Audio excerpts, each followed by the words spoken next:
नुपुर शर्मा के मुतनाज़ा बयान के खिलाफ एहतजाज। एक नौजवान ने सोशल मीडिया पोस्ट किया वायरल। पुलिस ने भदवा में लगाया कर्फ्यू।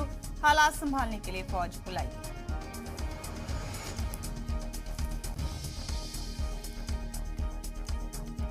जुमे की नमाज से कब्ल कानपुर में दफा 144 नाफिज। 1 जुलाई तक नाफिज रहेगी दफा 144। ड्रोन से रखी जा रही है इलाकों पर नजर। आगरा, प्रयागराज, अयोध्या समेत 13 और अजला में जुमे की नमाज को देखते हुए बढ़ाई गई सिक्योरिटी।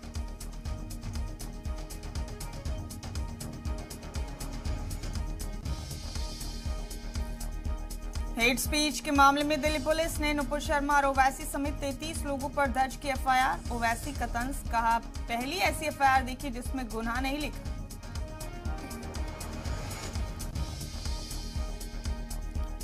चार रियासतों की 16 राज्यसभा सीटों के लिए आज होगी वोटिंग। हरियाणा की 2, राजस्थान और कर्नाटक की 4 तो महाराष्ट्र की 6 सीटों पर घमासान।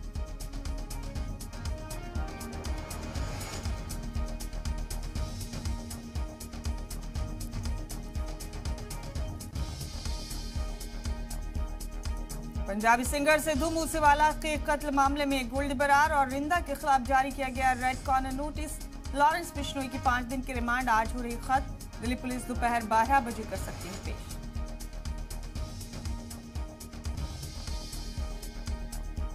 सलमान खान को धमकी देने के मामले में खत भेजने वाले शख्स की हुई पहचान। लॉरेंस बिश्नोई के खास विक्रम बराड़ ने भेजी थी चिट्ठी। राजस्थान का एक गैंगस्टर है विक्रम बराड़।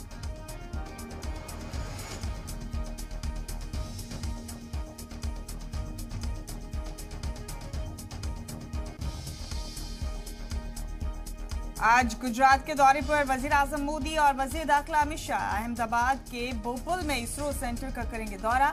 नवसारी में अस्पताल का भी करेंगे इफ्तिताह। रूस यूक्रेन जंग का आज 107वां दिन। यूक्रेन का दावा, हर 5 मिनट में एक रूसी फौजी की हो रही है मौत। जंग के बीच नाटो ने लातविया में की जंगी मशक, तो रूस ने बाल्टिक में उतारा बहरिया का बेड़ा।